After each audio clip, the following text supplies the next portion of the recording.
Welcome to the Drumheads podcast where we discuss drums, music, and the rhythm of life. This episode features our buddy, Gabe Mantle from the band Gob. We discuss life on the road, influences, gear, and much more. Please remember to hit that like button and subscribe wherever you get your podcasts. Thanks for listening, and now here's the show. This day, we just got back from a tour with Sum 41, their final Canadian leg of their tour. Yeah. And we would end with "I Hear You Calling" from that record, and Yeah. it's definitely to this day still gets probably our biggest response. Well, that was the album that had the videos off of it that kind of made you guys, I think, really brought pretty much. We started attention. getting like attention down in the States, more from that, and in other countries too. But really, in the States is where we started, getting airplay on on the radio in Los Angeles, and then we started, the stores started getting a bunch of orders for the record, and so things started kind of going exactly right around that record. So. Yeah, I was in college actually back then, and I was working at a CD shop, and used to play. I was kind of the on staff metalhead punk guy, Right. so used to play it in the store all the time. But the band I was in, we were doing No Regrets and For the Moment. Oh, cool. Yeah. No, for us, it was like, I don't know exactly what it was, but Tom, really just started writing songs that were a little bit more rock in a way for, if you listen to the records before, they're like, all of them are like super fast songs and, like a little bit more punk. And I think you could kind of hear the influences a little bit more on the earlier Hmm. records. And then I think that Tom really started to come into his own as a songwriter on the world according to Gob. To me, that's when, I was like, okay, wow, this guy can really write some songs. And again, on those songs that you mentioned, No Regrets is Theo.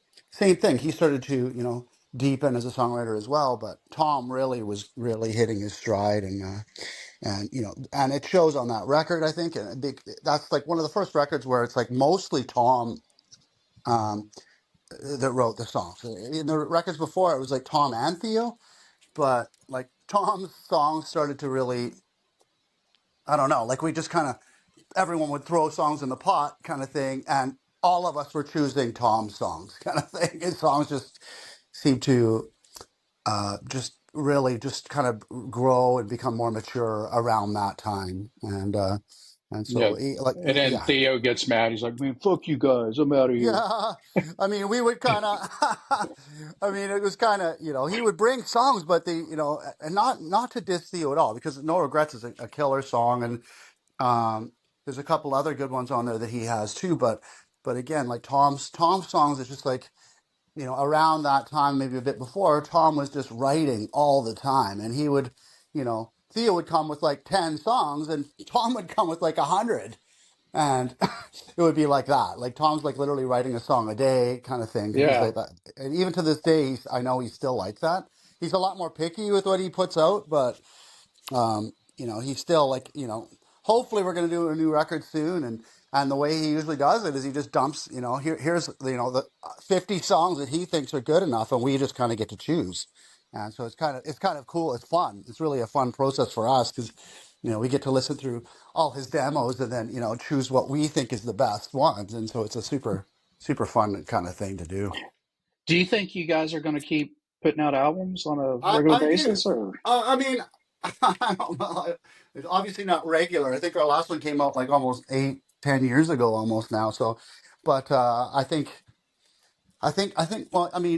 Tom has been so busy with playing with Sum 41, and he also in the meantime also had a child, and so well he didn't, his wife did, but Well, I don't know. I don't know how well, he's you given birth. Canadians do it up there, but No, yeah, his wife did it, and so well, good he's been for like her. focusing on either on basically his paycheck and his family, and Sure. And so now that Sum 41 is well, they say they're gonna stop. My feeling is they're just gonna take a few years off and then come back. But Yeah. so we're gonna, I don't know, we're gonna try to we're gonna, well, this is our chance essentially to get Gob kind of rolling again.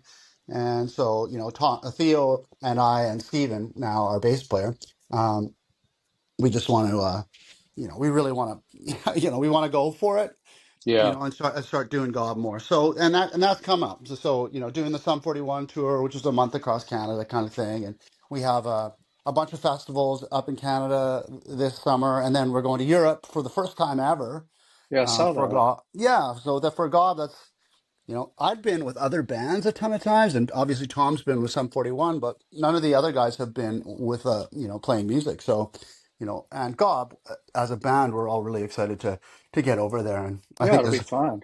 yeah, like we're getting a lot of a lot of response. A lot of people are coming. Okay. You're not coming to Czech. Well, we're going to come to Berlin or whatever. So people are like, Yeah.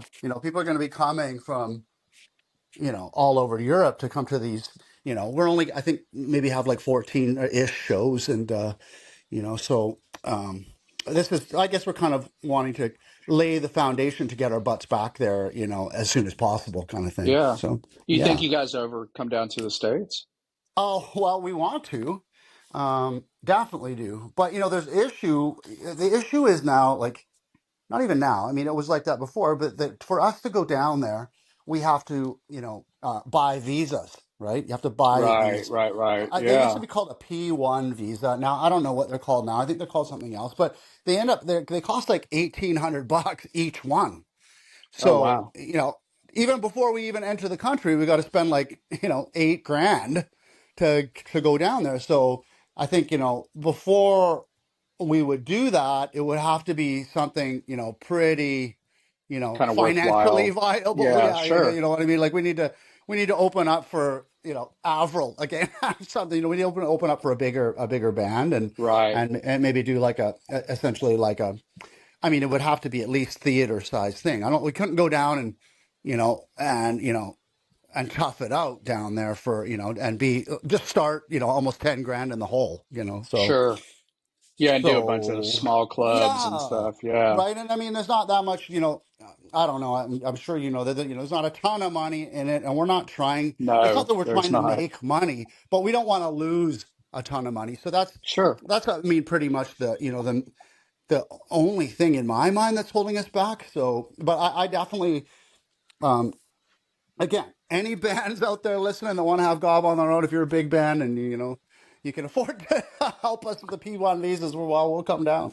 We Yeah, want to seriously. go, but I I know mean, you guys have played the Warp yeah. Tour. Have you talked to the new Warp Tour people by any chance? Well, Or we haven't talked to them at all, and I'm surprised. Honestly, I'm surprised they didn't reach out, because I mean, we played on at least 4 Warp Tours. Like we played like we didn't do the whole thing, but we do like little legs of it. A couple weeks here, a week there, a couple weeks there, yeah, and so we've been on it like 4 times. And like I said, I'm kind of not shocked, but I kind of thought that maybe they would reach out to us, but I guess I assume they would if they were going to do any Canadian ones. But so far, yeah, no, we didn't hear from them, and so many of our friends' bands are going to be on it, and I would love to go. I mean, it was some of the best times of my life, going and playing those shows, and I mean, how diverse the lineup, was. I mean, the one year we played, I remember it was like Eminem was on it, and like, it was like Eminem and Blink 182 and yeah, no effects, no effects, and then it'd be like Black Eyed Peas, and then it'd just be like such a crazy lineup, and it just ended up being like such a it's just an eye opener, as a musician, to see all these different types of music, and it was such a great time when and every band could play together, like every type of band could play together. And now I feel like it's like, when you go to a show, say it's a hardcore show, every band, it's like 4 bands, they sound exactly the same. Or right. you go to a crust punk show or whatever, it's all going to be all Mohawk guys that are oi, oi, oi, it's like, Yeah, whereas yeah, back in the day, you could have every type of band. It could be a metal band, it could be a rap band, and then it could be a punk band, and they could all play on the same gig. And now I just feel like it's kind of more, you know, I guess, just like one type of music, per show, and I find that boring. Like when I go to a show, I don't want to see four bands that sound the exact same. I'm good with one band that sounds like that, and then I want to hear the other band. I want to hear, they have their own sound, and because for me it just gets boring. Like I don't want to hear four bands that sound the same. So that's me. Yeah, I mean that Jeff that I do the show with, he's hard to book sometimes, but because he's a full-time drum instructor and he plays I think in Right, three bands. But he was with Atomic Fireballs and they right, did Warped, yep, and they're a swing band. So, right, you would get that sort of thing and then you would get, like a skate rock band, the kind of Tony Hawk soundtrack sort of bands, and then you would yep. get, like you said, something hardcore, and then some weird, European trash, dance stuff or something, Yeah, no, it could and be then all over the map. yeah, and then there would be a DJ, Yeah, somewhere. exactly. So yeah, it was really cool. I always thought it was a great concept, and for me it was, it was all stuff because especially skating as a skater growing up, Yep. it kind of fed all that. So yeah, I totally Yeah, get it. exactly. For up here, it's like skating and then also snowboarding. Like they kind of went Oh hand in yeah, hand yeah, up here, yeah, and even down there, I'm assuming too, right? Like maybe not in yeah, yeah. Alabama, but No, actually, there is. is there? Yeah, there is a place up in North Alabama they don't get snow, they produce snow, Okay, and they gotcha. and they and they make it. It's a real easy run, but yeah, people go up there and they'll just go up there and spend a couple hours, snowboard and do a couple runs down the hill and then come home. It's Right. not like you have to get a big ski lift like you would out in Colorado or Yeah, something. right. So That's yeah, cool. it's actually, I didn't know about it, and actually, the first time I'd seen snow was out here. Really? Yeah. Right. It'd be from Texas, I right? mean, other than going skiing in Colorado, I mean, I Right. just like in the city you're living in, and Yeah. yeah, we had something happen here years ago. It's called snowpocalypse, and it Hmm. had been raining, and it froze, and then we got snow on top of that. We got like Wow. a blizzard, and it shut this city down. They freaked R- out. They were putting sand on the streets instead of salt. I mean, it just, people were in their cars for like 3 days. I mean, it was insane. No, you know what? From where we are, Theo and I live in Vancouver, British Columbia, which is like on Yeah, the west coast, and it's like super warm here too. Like at worst, it usually just rains here in the winter, so we're kind of in a similar boat that because probably about once per year for about a week, it does go below, to freezing, and and then we get some snow. And we only, I swear to God, this whole city only has like two snow plows. So the whole city, it shuts down here too. So we're kind of in that same boat over here on the West Coast. But it's such an eye opener, touring across Canada. We did this winter, and it brought me back to the old days touring. And you notice how much more they have it together with snow removal. I mean, I know this has yeah, nothing to do with music, but they no, really have their, the cities out east from here. They know what they're doing, and we just don't. And it's such a drastic difference. So yeah, yeah. yeah, Yeah, they've actually haven't bought a few more plows here because we do get it. I don't want to say regular, but we do need the snow plows every once in a while. So right. That's and they crazy, they know not to put sand on the streets now to where it right? becomes this slushy mess. Right. So I want. Yeah, I was trying to picture what would happen with sand on there. oh So yeah, it was that it just just nightmared it. yeah, when they did that, they did it when it first froze, Yeah. and then it was just slushy, and it was freezing. Everything was freezing as soon as they were putting it down, Oh and my then God. the snow came in a little bit later that morning, and they just sent everybody. They were like, "Everybody go home!" Everybody's freaking out, and apocalypse, and That sounds so funny. yeah, it was insane. So anyway. Crazy. Well, Yeah. man, how did you get into playing drums? What kind of hooked you? Was it a certain band, or was it an individual? Or Well, it's a kind of a funny, I think funny anyway, story. Really, when I first started, I was, music. When I really got into music, I was around 7 years old. Like I remember really being into the Police, and I loved the Police. And that, my dad actually took me to see them here in Vancouver, and oh, that's awesome. I just loved him. And I'd wear the shirt, and I tried to have the haircut, and everything like that. And so I picked up the bass because I'm going to be Sting, right? So I'm going to be a singer, and I'm going to be a bass player. So my dad, he's a musician, and he plays a few different instruments, and he happened to had a bass laying around. So I jumped on that, and I played that for a little bit, and kind of got the basics of it. But at that same time, my brother, he picked up the drums, my little brother, and and and he started getting pretty good at it. Like, and I was just like, straight up, I just got jealous. I swear to God, I'm just like, well, I can't have my little brother be better at me at anything. That's just kind of how I was when I was by the time that time 9 years old, Yeah. and and uh, so yeah, I jumped on it, and I just started practicing like hard, right? And I wasn't a natural by any means, but in a few months of kind of like literally practicing for an hour a day, which felt like a lot for a 9 year old, but I got really good, and my brother just kind of, he's like, okay, well, you take the drums, and he just didn't care. He just at that point he started kind of DJing or whatever it was. He went on to something else.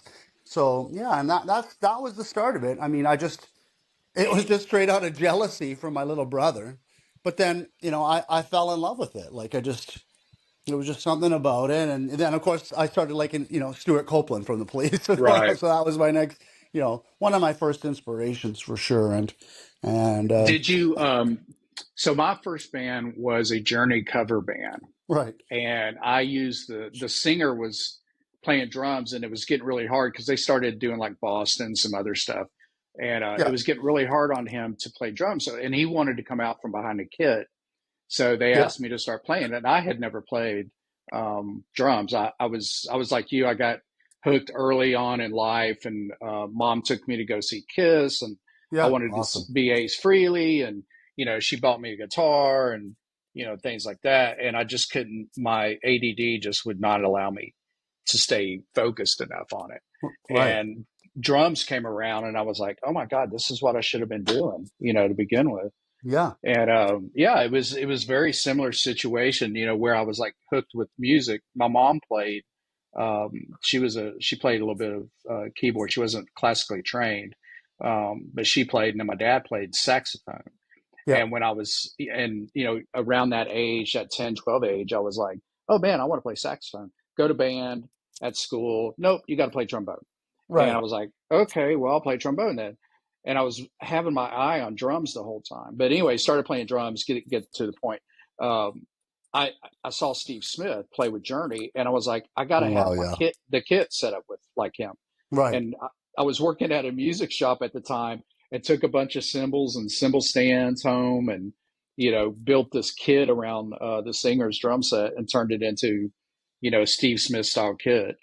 So were Beautiful. you doing that sort of stuff? Were you like with the extra toms and you You know? know what? In the beginning, it was like, my family didn't have money, straight up.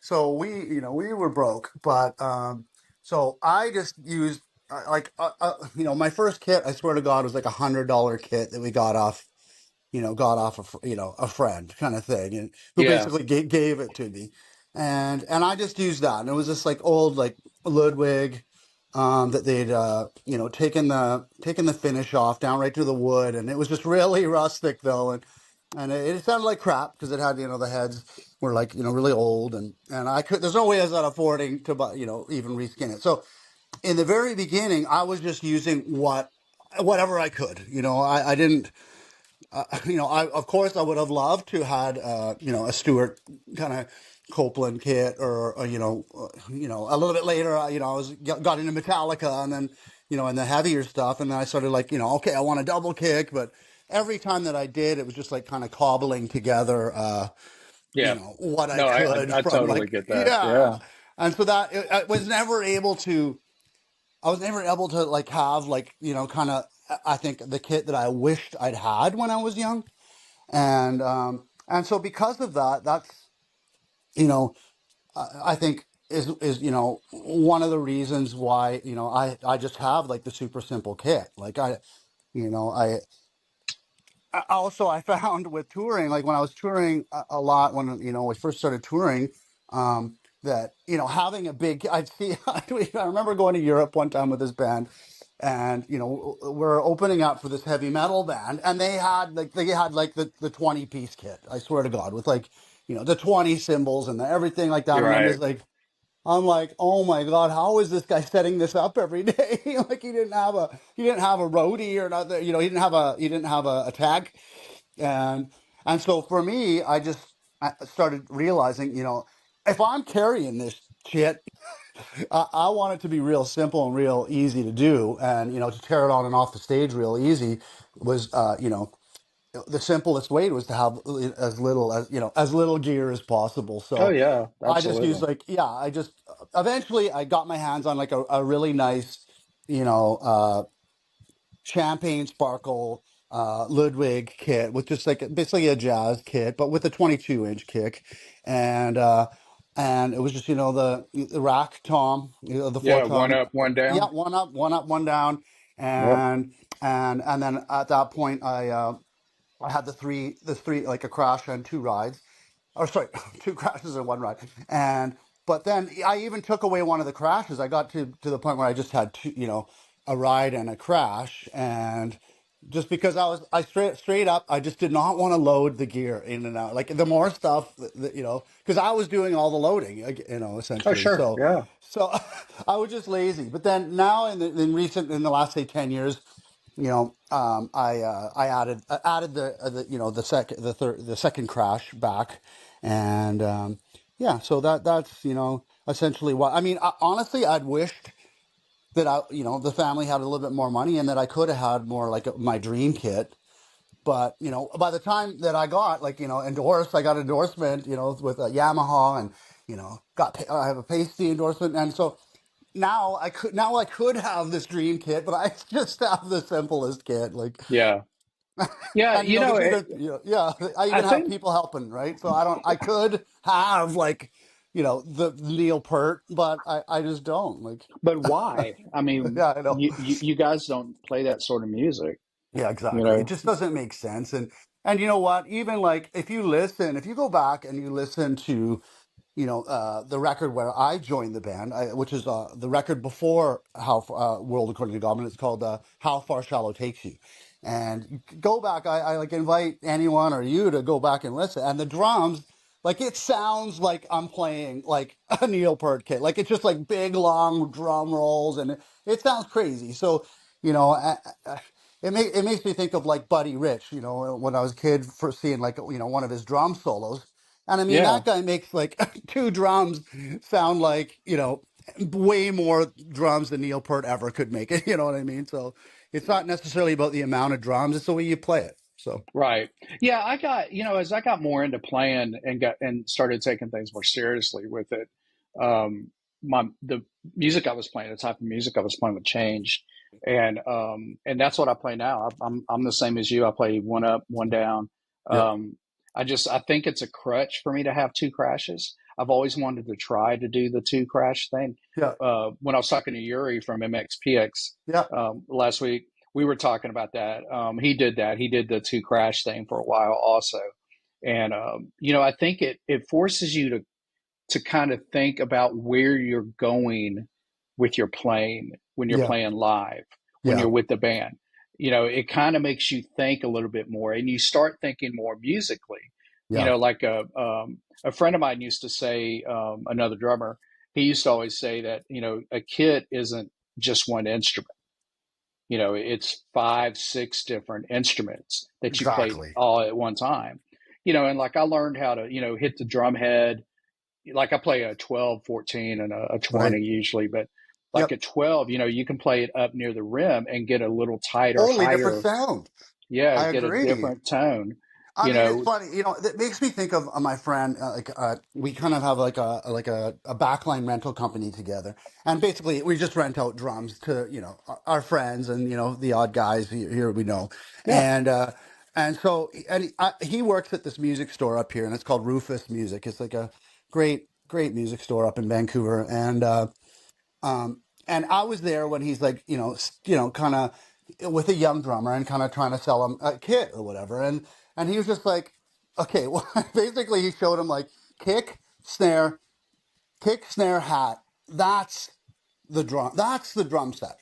Everything else past that is just adding a little bit of color. Like, I mean, Yeah. you Yeah. I would really, agree with that. I Yeah. mean, listen to AC/DC. I mean, the guy, that's all he plays, essentially, right? Sure. I mean, you throw one crash in there and you're good. Like, he I doesn't mean, even does he hit even the play any toms. fills? No, he doesn't even do like a single stroke roll, the guy. It's just like straight Yeah. up. It's just straight, straight. Like I do some teaching as well, and it's like that's what you know, 101 first day ACDC beat, right? Which is just one, And it, two, three, four, and that's yeah, it. If you but you got to play it right. It's always half a step off. exactly. It's such And a that's what a lot it's of such an people don't art. understand. It's such an art Yeah. to Yep. playing that it's not just in the pocket because everyone's like, oh, he's a pocket king or whatever, and I think that's interesting, but it's everyone has their own feel, like or like, so it's not like there's this one pocket that everyone goes into. You know what I mean? I feel like, to me, it's like every drummer has their own pocket. Like, especially a drummer, like, I mean, listen to, say, Alex Van Halen, right? Or Oh, again, yeah. Stuart Copeland, or AC/DC, like Phil Rudd. And these drummers, they have their own pocket. And you put, like, you go put Neil Peart in there, wouldn't be able to play that. He wouldn't be able, and even Omar Akeem is not going to be able to play that Phil Rudd pocket. Whereas Right. Phil Rudd is not going to be able to play the Omar Akeem pocket. Like, it's a different, do you know what I mean? Like, I don't think there's just a universal pocket, I guess, essentially. Everyone's got their Yeah. Yeah. own in a way. So Yeah. I that's mean, great. and that's what makes drumming so great is that, in any instrument for that matter, but you always got that thing where you add your own, something to it. You add whatever it could be, like I'm going to only do single stroke rolls on this song, Right. or like you're talking about, like Phil Rudd. I honestly can't think of it. I mean, I know there's a few, but I can't think of him doing like like fills. He doesn't. I mean, he really doesn't do. I mean, I'm trying to think, like sometimes he'll do, the kind of eighth note fill where he's like doing like kind of a build up on the snare and floor tom. He'll Yeah, do one of right, those things where he does right. those things, but that's it. Like, he does not do a single. He doesn't even do the 1, 2, 3, 4. Like, he doesn't. He's not even gonna do a 16th. There's no 16th notes. There's no such a thing as a 16th note in his style. I mean, I don't think he can play it I that don't think fast, so could he? either. But no. Well, I mean, he does. He's got, like, in the early days, they would have those down, down, down, down, down, almost punk rock speed. But he would No, never. I mean And when he doesn't do a fill, not his beat keeping.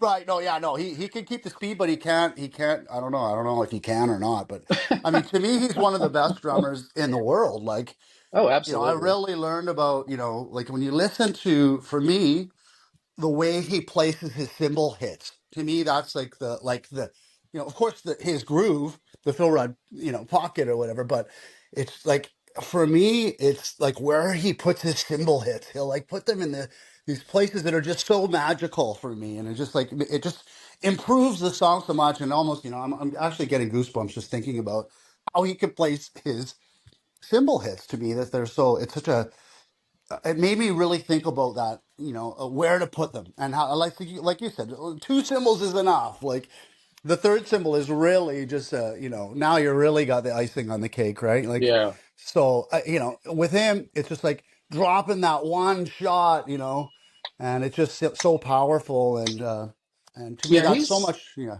go ahead, sorry. he's like he's a guitarist drummer. Right, Like he listens to what the youngs play, exactly. and It's funny. Yeah, he lets them do their thing, and I think Alex Van Halen was the same way. Uh, exactly, brother, he straight let up.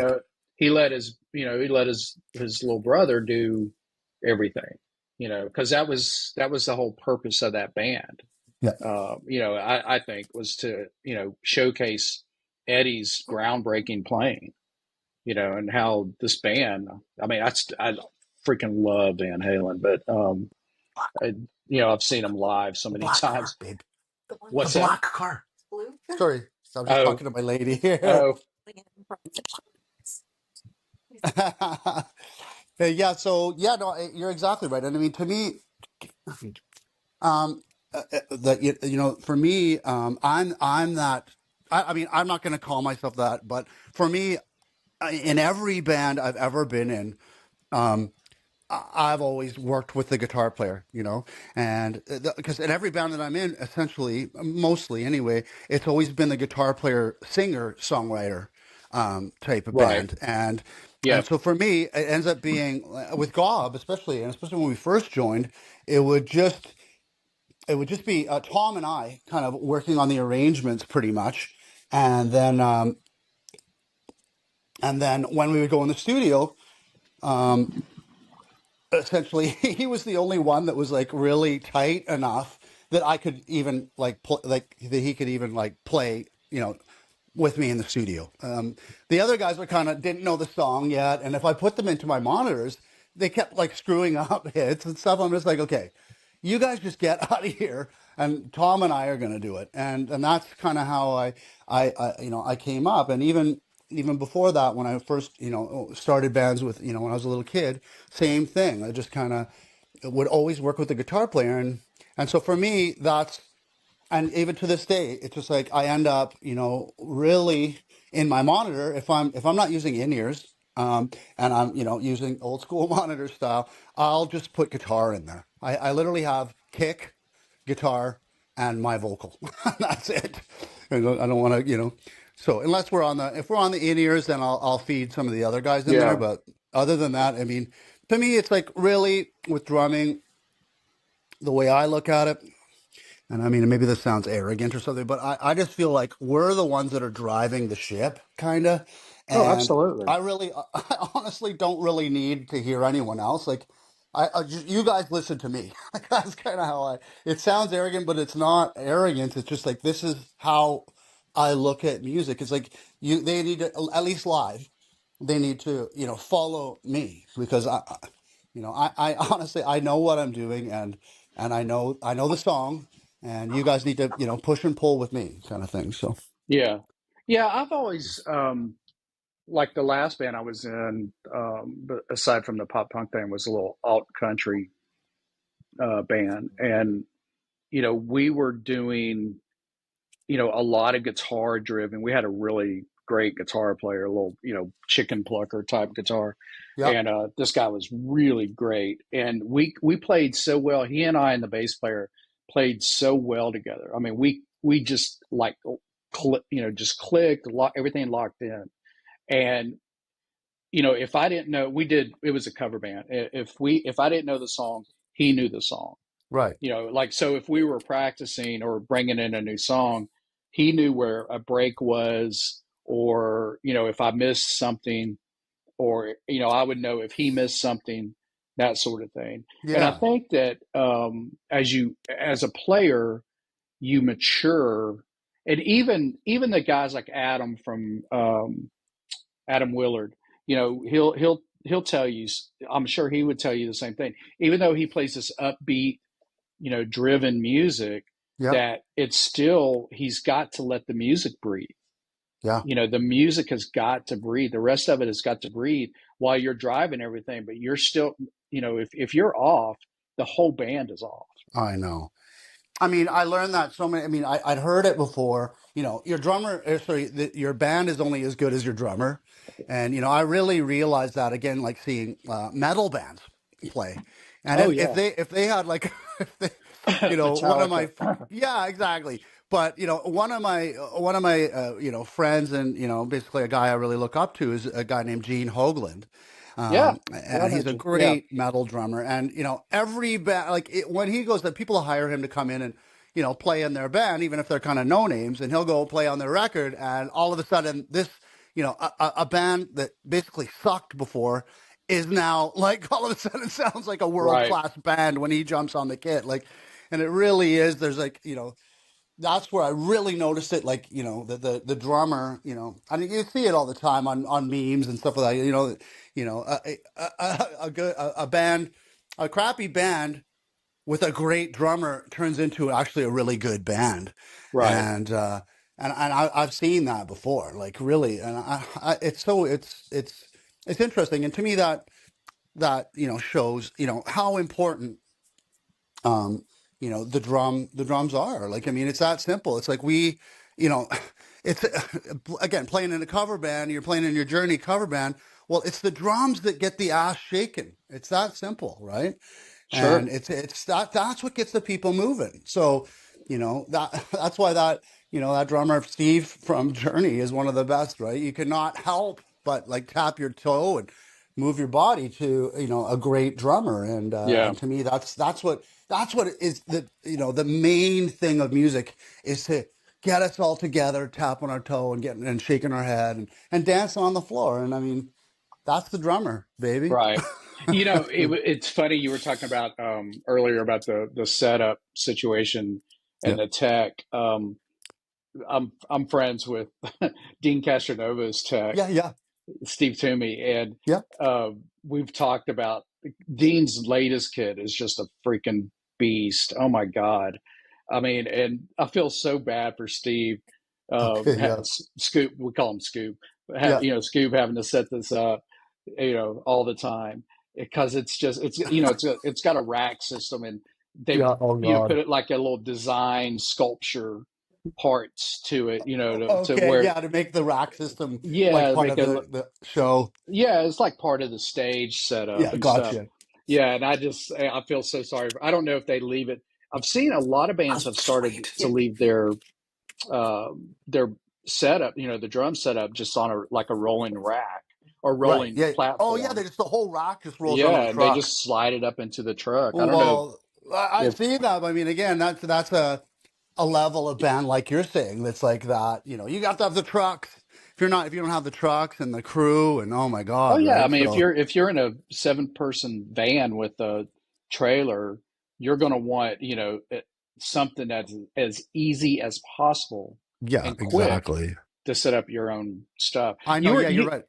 you were talking about your in-ears. I've seen some Yeah, photos of you with over the ear yeah, protectors. Is yes. that when you use monitors? Uh, Straight up, honestly, it's like even though I've been using ear protection like all my life, I've always used like earplugs and everything like that. Like I've started to not started. I have like tinnitus, Oh right? man, I have severe tinnitus. Yeah. It's So horrible. and so I'm like, I really want to keep my hearing. Like it's really important to me, and I don't want it to go at least any worse. So I just decided. Well, I decided, okay, I'm gonna even take the ear protection up a level, and that's one of the reasons why I started putting the over things on, the over mufflers on, and but also like as soon as it's happened. I mean, even on this tour, we're like I'm on a Coliseum stage and I forgot them. And so I'm just going with my in-ear monitors. And it's like, oh my God, like there's still so much outer bleed. And I'm with most of the bands I play in, I play with a click track. So I'll play, I'll play along to the click. And so for me, it's important to be able to hear that well, but not make my ears bleed. And so Right. I find with the mufflers on that I can turn the click up loud enough and hear it good enough that I don't have to like, crank the in-ears too much. So Yeah. that's my Have you theory. been doing that more regularly Yeah, as no, you've so gotten I've been doing it older? for the last couple years, Okay. essentially, or maybe like the last year. I was like, I'm like, at first I was like, you know, embarrassed, like, okay, this looks dumb and whatever. But then I realized, you know what? Once you get up to a certain age, what is it? It's like I don't have the same ego. Like I'm not a 20-year-old kid who honestly gives a fuck what I look like anymore. It's not Right. about that. It's about for me function and saving my hearing and because if I don't do something, well then I'm just going to have no hearing, so I'm not going to be able to play anyway. So I figure anybody who cares about me at all or wants to see me play doesn't really care that much if I'm wearing that. Like it's kind of like I kind of say it like I've given up, and it's kind of like you just like you're rolling around in track pants now. Like I don't care anymore. It's like sweats. It's sweats, and I've given up. And it's the same kind of thing with the, come live. I'm not trying to dress up on the stage or nothing, and I'm not trying to Right. be the sex symbol up there or anything. So, who really gives a f if I have, I It's hope okay. it You doesn't can bother cuss. anyone. Yeah, You're I welcome. hope that nobody is bothered by it. Like because I don't know why you would be like but I get it again if you're in a pop band or something and maybe the looks are so important, but for me it's like I don't really give a shit how I look. It's about function for me and Sure. also saving my hearing. So that's my Yeah. story on those things. I mean, it's gotten more, you're starting to see more people wearing things like that. I've seen recent videos of Simon Phillips wearing them. Hmm. Um, and I think Bill from the Descendants wears them when he Yeah, he plays totally now. does. Yeah, And that's so exactly it. So I saw those guys do. I saw Bill doing it. And he's been doing it now for at least 5 years, if not more. And I just like, oh my God, okay, there's something to that. And really, I just was using them in the jam space. And then when it came to be live, I'd pull them off and go like, just go either in ears or just with the earplugs or whatever. But then I was just like, after practicing with them, I'm just like, you know what? I'm just gonna go. And honestly, the first couple times I felt like kind of a little bit, I guess I felt self-conscious about it. But then, I don't know. I just did the Sum 41 tour. It didn't affect merch sales. yeah, there you go. I know what I mean. It did. We still got paid our guarantee, and we sold some merch, and it didn't Yeah, didn't and you feel guys like it have a good affected. time on the tour. It doesn't impact anything. It's not impacting anything other than what I come home and my ears aren't ringing louder than I can't so Yeah, it just yeah. yeah I Having tinnitus is not fun. I've got pretty bad tinnitus. I stuck my yeah head in a speaker box at a Motorhead show when I was 18, there you go. and yeah, things haven't been the same since. So you Yeah, kids wear your exactly. earplugs. So That's there you go. exactly it. So when I'm teaching, first thing I hand them one of those. Like we have the mufflers for them, and I it's like and I tell them the story. I'm like, here I am. I'm an old man now, kind of thing with the Yeah, right. hearing loss, and you don't want that. Like it's kind of I don't know, like I feel like my hearing's still pretty good, but there's certain things I just can't hear anymore. Like I'm with my lady or whatever, and she's like, "Oh, can you hear that hummingbird?" I'm like, "No, I can't even hear it. I just can't. It's gone." Like there's certain high frequencies that are just not there. Like the ringing in my ears is it right there, and it's a shame. Like you know I'm I wouldn't say I'm sad about it, but I do have a little bit of No, it a sense of sucks loss. though. I I mean, know I have a sense of loss. we have vaulted ceilings in the living room of our home, and my girlfriend's very soft spoken anyway, but she'll say something, and if the TV's on, I can't hear her. Yeah, Like exactly. I'm missing that frequency of vocals. Yeah. So I mean, and I know she Some gets might mad at call me. that a blessing. Some might call that Yeah, a blessing. yeah. I'm not saying that. You can I'm say just joking. that. I'm joking. Tell your lady I'm joking. Yeah, but yeah, it's I've tried to get my like my youngest son always we always go to shows together, and I took him to go see Metallica, and when they played here, and he just would not wear earplugs, and man, I was so mad. And then we went to go see Flog and Molly, and they played outdoors, and Yep. it wasn't as loud as Metallica, Right. but I was still like, dude, come on, man, for your dad, wear these plugs. I just don't want you to be like I am and having to ask people 3 times to repeat something, Yeah, exactly. that sort of thing. So When I go to a show now, I'm more thankful if they're not killing the audience with like cranking it up. Like again, the Motorheads. I saw Motorhead yeah, too. I saw them back in the day, and it was so loud. It was just like honestly, I felt it was too much. Like even then, even when I was a kid, I was like, okay, this is great, but this is the loudest thing I've ever heard. And really, I've heard other bands play that I liked the show just as much, and it wasn't making my ears bleed. Like yeah, so, yeah. I don't necessarily. Yeah, Promise played here a couple months ago, and they they were not loud. They played at the same venue Flog Molly played. It's right. an outdoor venue, and man, they weren't loud at all, but they were loud enough to just get over the hum of people talking, that sort of thing. But they Yeah, were like a very comfortable level of loud, I guess you could say.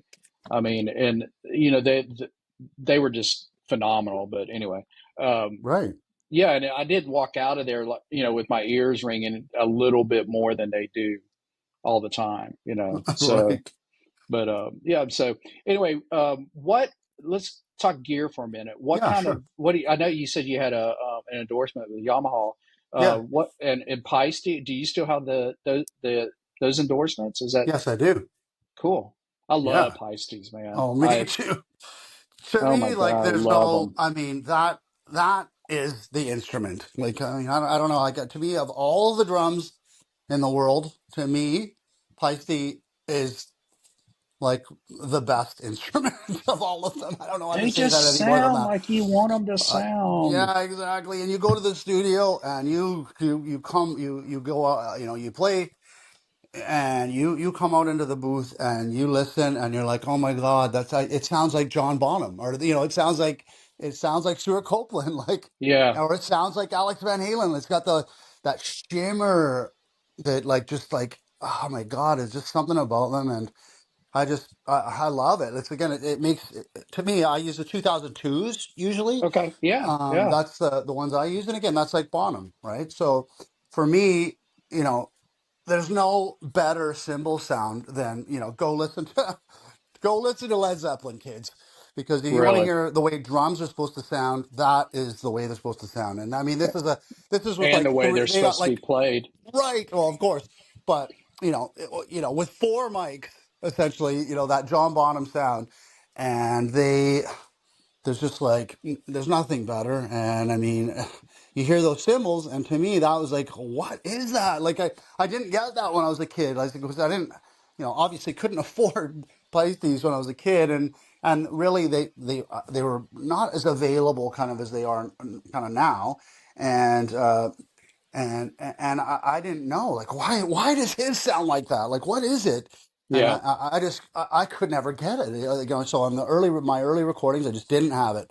And then when I was maybe in around my 20s, that's when I realized, okay, whoa, this is the difference. This is what makes the difference. Is it is they say a great drummer is going to make a crappy set sound good, and that's true to a point.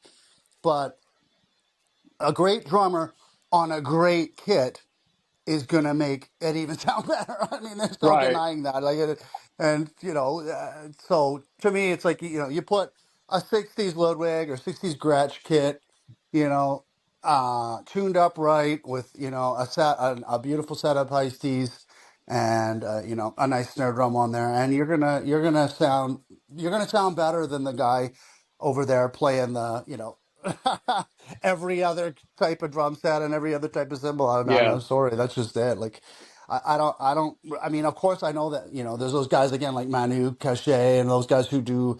Of course, there's some great Zildjian cymbals out there, and even some quite decent Sabians as well. When you get up into the higher end. ones. But to me, it's just like still nothing's touching my 2002s. Like I have guys, friends of mine, they're like, "Can I borrow your cymbals for the studio gig?" Because they play Zildjians or they play whatever. But when it comes to the studio, and it's the same with engineers and producers, they're like, when you show up with the pasties, they're like, oh, "Okay, this guy knows what he's doing." Yeah, Here's but a guy who knows what he's doing. they were one of the first companies to offer different lines, and those lines had different sound. Yeah, totally. You know, you had the Rudes, and then you had the Yeah, 2002s. And you had the then they came out with the signatures, and then the 808s, and yeah, whatever else. yeah. Um, So and yeah, I think their crashes, man. You can't beat those crashes. no, it's They just are impossible. exactly what you need as a drummer. That's exactly right. I mean, there's so many guys, though. The thing about Paiste, it's probably the same with other symbols. I don't know. I don't play any other symbols, but bottom line is, with Paistes is I've felt, that they're a little more brittle than other symbols maybe, and so they're not quite as durable. So you need to do, a couple friends of mine who are like really good drummers up here.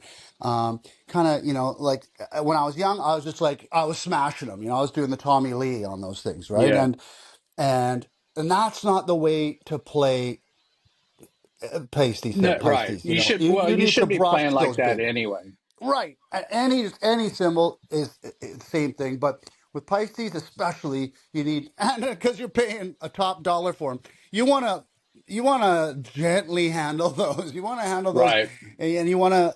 I learned, you want to slap those, those drums. You want to I like to really dig in on my kick. I don't even think, when you're playing at least rock, that you can hit it too hard. It's not a thing with the kick, but with the cymbal, it'll only go so loud. If you hit it harder, it doesn't go louder. It only has a top volume, and so really all you need to do is basically brush it. They showed me, again when I was young, and some drummers that I looked up to, they showed me kind of how to do it, and you basically kind of do like this kind of sweeping brush on them, and Right. that's the best way to play them. And I sometimes live, honestly, I'll forget about that, but I definitely have learned to, hit the drums harder and finesse the cymbals. And Right. Yeah, the music shop I worked at, we had jazz drummer that worked there, was also our drum instructor. And he, as I was starting out, I was always coming to him and going, "Hey, how do I do this? yeah, how do I, am I holding the sticks right?" yeah, Because I was just going by what, pictures I had seen, when I was growing up, yeah, what I saw in music magazines, yeah, and like you mentioned, Tommy Lee, just seeing, those sort of guys on MTV and stuff, and you go by that, and that's what you're like, oh, I want to do that. I want to yeah, play drums, but I want to play like he plays. And yeah, then you get behind your kit, and you're like, oh, that's not right. yeah. No, you can't do that. No. Because you end up, cracking cymbals and breaking Well, sticks, and Tommy then Lee, he doesn't care, right? And he's sure, got endorsing. I mean, it's funny. The bigger you are, the more free shit you get, right? So Tommy doesn't have to pay for anything, even though he's a multimillionaire and could easily afford it. He doesn't pay for anything. So what does he care if he cracks a cymbal a night, right? But meanwhile, the guy on the street, me and you kind of guy, if he's cracking a $600 cymbal every night, well, he's going to go broke pretty quick, right? oh So yeah, you're absolutely, not going to be, and again, like you said, you look at those guys and God, does that look cool? Like when I was a little kid and went and saw the girls tour or whatever, I was stunned. Like it looks so cool. Him smacking the crap out of it, but when you get behind there and you start figuring out the way drums are meant to be played, you realize that Tommy, he's a great looking drummer. And it looks really cool, but his technique is not proper technique. It's not. right, And I mean, no offense, Tommy Lee. Please don't beat me down if we ever meet again. But I just think, for me, it's like look at again, like Simon Phillips. There's a guy who knows how to play drums properly. That's a technique. He knows technique, and that's different. You don't see him smacking the crap out of the cymbals. Like Oh yeah, right. he's Yeah, I playing. mean, all those guys He's are not. like that. Yeah, exactly. Like he's not a tapper by any means. Simon Phil. He rocks that kit. You'd be your ears would be bleeding if you're sitting next to it. But he's playing with proper technique, and he's not beating the hell out of the cymbals. He's playing the drum again. Like to me, it's like again, again, Dave Grohl, amazing drummer, really, but his technique for me, I know this sounds so arrogant, but to me, he's just like he's just kicking the crap out of the kid. It's too much. Like I remember seeing them Nirvana when they came on the Nevermind thing, and he he must have been going through a set of heads a night. Like he's just playing right through the drums, and a Right. drum can only give you so much. And you actually, when you hit those cymbals, if you hit them too hard, my what I hear anyways is I hear it does this kind of white noise thing and then does the cymbal thing after. So if you hit it too hard, you actually there is a too hard where it wrecks the sound. It Yeah. screws with the sound of it. Yep. And it's It the can actually same with muffle the cymbal doing it, hitting exactly it it too hard. screws it up. It does it. It's like instead of hearing a nice you get this it's Yeah. like, and to me, that's no good, and that's what Dave Grohl does. Like, and it's the same thing when he's hitting the drums even too hard. It's just like there's no way that those heads aren't like pitted full on. Like Oh, there's a right. way there's a way to hit the drum hard, but put the energy you know into that drum um, that the drum needs to sing, and that's Right. what you need to do. And again, that's something you can't necessarily teach. This is Right. something that took me, honestly, brother. I'm going to tell you, it probably took me about 30 years to kind of figure that type of technique out, and it just kind of happened naturally. It's like one day it's kind of like you're a hack, and then one day you're like, wow, you're a seasoned player. Like I Yeah. don't The know, Yeah, I yeah, went through that. I was the same way. Like I was trying to emulate everybody that I had grown up listening to and seeing in music magazines, and going to go see live, and yeah, not thinking that there's actually musicianship behind it. And yeah, then when I was started working at this music shop, I worked with real musicians who went to school to learn how to play their instrument. yeah, And I just being around them through osmosis and talking to them and watching them play and on a kit in the shop, and just whatever, I started maturing, I think, if that's the word to use, in my playing. And yeah, that's where I figured out things like you can hit the head up closer to the rim and you get a yeah. different sound out of your tom. You Right. know, I was out at NAMM show a couple of years ago, and Nico McBrain was at one of the drum booths. I can't. It wasn't Sonar. It was somebody else, and Yeah. he was just walked behind it and started kind of tapping the drums a little bit. And I was waiting for him so I could get him to sign a drum head for me. And Yeah. he he didn't play. Watching him, he did it so effortlessly, but he played in the drums. It wasn't loud, but it was kind of medium.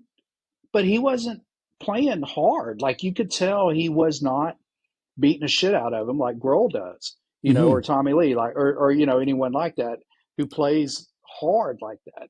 And to me, when I see players now play like that, I just kind of go like, I guess the old man in me, I'm just kind of like, ugh, kids, Yeah. just Kind of. where I'm like, oh, why do you do that? There's no sense in it, you That's the know? thing. It's just you're not. You're only hurting yourself, son. Right. I mean, you're not. You're. I mean, you're hurting your drums. You're not going to be able to afford to keep this up unless you somehow. Like I said, it's like I have an endorsement deal, but I still have to pay. I have to pay some. I still have to pay some. It's not like the freebie. Like it's only, there's only again the Tommy Lees and the big, the Nico McBrains that get free gear. Like it's not. It's and most of us just don't get it. And Oh, sure. and so that like it's just you learn like you want to take care of your gear like but number one you want to make it sound the best that it can And to me, that's what it's all about. Like, when it comes down to, when it comes to, you know, to making it sound its best, I'll almost kill for that. Like that's what matters to me, not how it looks, not how does it taste. No, it's how it sounds. Like that's what it's about. And to me, it's like I said, I'll almost kill for that. I'll do anything for that. And once you kind of get that kind of mindset, well, then you're gonna stop beating the crap out of the poor drum set. It Right. doesn't want to be beaten like that. It wants to be. I mean, again, look at John Bonham. That you can tell. There's a guy.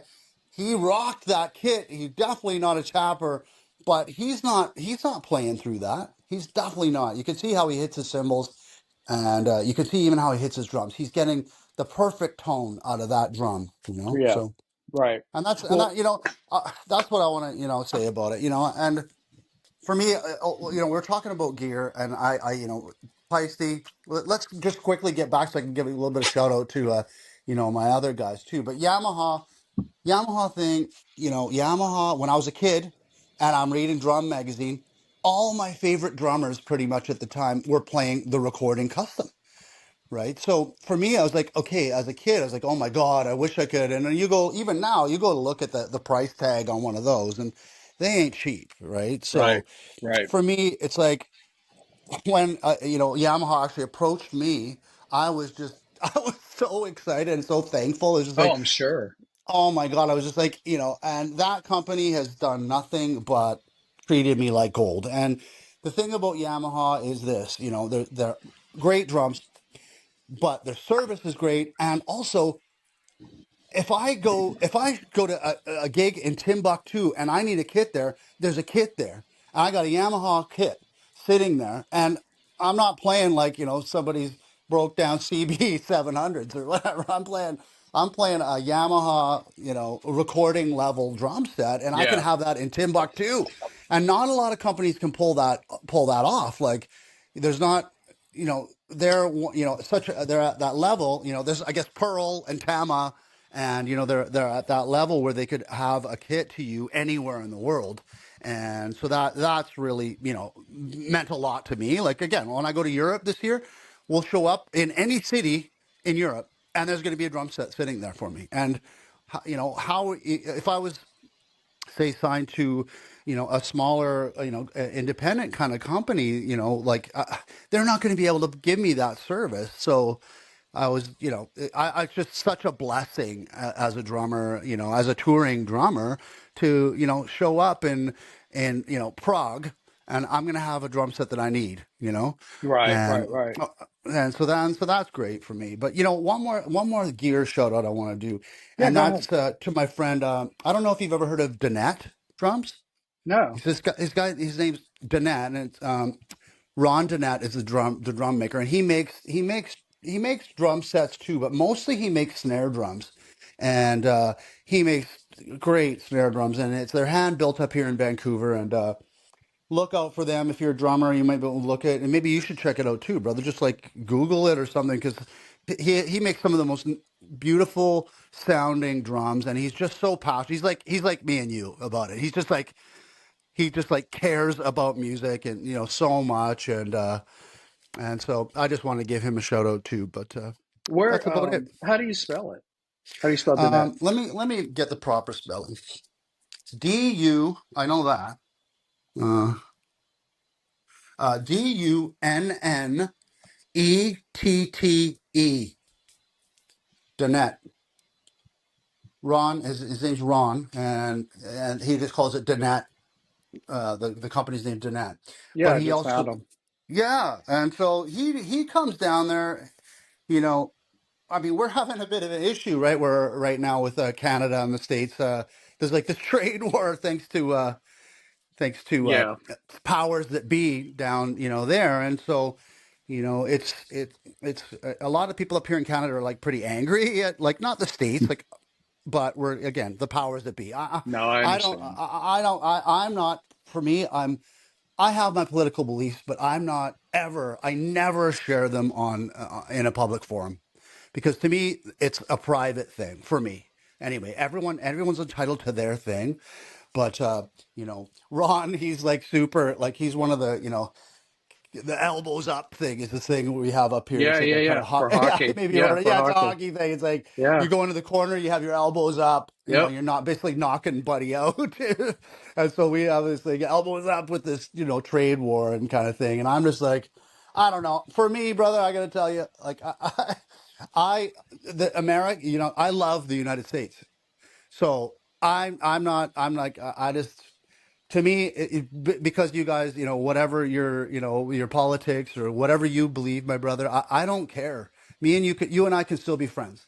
It's not about, for me, that's the way I am, and that's why I don't like to, really, at least in a public forum, express No, I my get it. beliefs on it. Yeah. Because I'm like, I have great friends who are like fully right leaning, and then I have great friends that are fully left leaning, and to me, it's like, honestly, if I was going to say anything, I'm in the middle. Like I understand parts of both, and I just want to, I don't want to create wars over this crap. I'm a lover, not a fighter.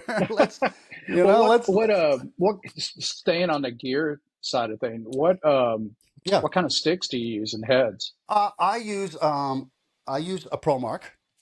Okay. Um, again, I was lucky enough, in the early days to get a deal with ProMark, and they again approached me, Did you and did you get that deal when they were still in Texas? yes, that's Okay. how I got it. So, Yeah. and so, Yeah, um, they were in Houston. yeah, Yeah, the family was in Houston, and if you were playing drums in Texas and you didn't use Pro Marks, people would literally like go, "What's wrong with you? yeah, You no, got to no play Pro shit. Marks." But you know what? For me, it's like again, it's kind of like the dream company for me because that was the one that I loved. Like I was so even before I was able to, almost afford them. I'm using like, whatever drumsticks, the cheapest ass drumsticks, because that's all I can afford. I'm going to the the five five pairs for 20 buck bin Right. kind of guy, Yep. right? Because that's all I could afford. But I'm like, I noticed that I'm breaking through these things like nothing, and it was actually better. Finally, I figured it out. I was better off paying the extra to get a really well kind of built instrument, which Yeah. really, and ProMark to me, like sorry other guys out there, but for me ProMark is the apex. That's the one. That's the Well, I mean, best. That's we the talked best about Neil gear. Peart. I mean, that's what Neil Peart played. Exactly. I rest my case. No, I mean, and I was just like, it's not even that. Honestly, to me, it's like those are the ones that felt best for me. So, early on, I'd play bigger sticks and I was figuring it out. It took a while. But then in the last about 20 years, I just used a straight up 5B hickory wood tip because I found that I love the tip one, the nylon tip, but I found that they would fly off sometimes, and I'm looking down, and then I am kind of pockmarking my heads, and Yeah. I wouldn't notice. I'm playing a gig, and they come flying off sometimes. So I just use the wood tip, and I'm 100% happy with that. And when guys, when I'm teaching, kids will be like, "What do you use? What do you use?" And I show them, "This is what I use. I use ProMark. ProMark are the best." And again, having the deal that I have, I can get them for a really good deal. So I'm again lucky that I get to use. Because now drumsticks cost a lot of money. It's like, I'm not the old days, they were 10 bucks kind of thing, but now up here they're like 20 bucks kind of thing. And that's a lot of money for a kid kind of thing. Right. So Yeah. I'm lucky that with that endorsement, I'm still at the 10 buck level. So it's pretty good. And, What kind of heads do you use? um, now it's funny because, D'Addario owns, ProMark, right? Right. Right. But they also own Evans. So, I mean, I'm technically endorsed by Evans. But no, I'm not. With politics, I like to keep myself. But my opinions on drums and heads, I have no problem telling anyone about. So to me, Evans sucks. Like, no offense to all you Evans guys out there, but they're garbage compared to Remo. Like Remo is the one, and Remo again. Do your due diligence on this, but I'll tell you what, Remo's the one that made Buddy Rich's heads. That's the one that John Bonham uses, and that's the one that good enough. Again, I rest my case. Like Remo, so I'm a Remo guy, and on the snare drum, I like the coated black dot on just because it's so durable. And I find that I basically with the coated black dot, I can use the same. A lot of guys are really anal about changing them, but I'm good. Sometimes like over a year on the same damn drum on the snare, and I'm just so happy with them. They basically are the most durable, and they to me, even when we go to the studio, I use that same thing. And everyone, if you put another head on there, you put an Evans on there, a coated Evans or whatever, they just do not sound anything like it when you put them under the microscope in the studio microscope.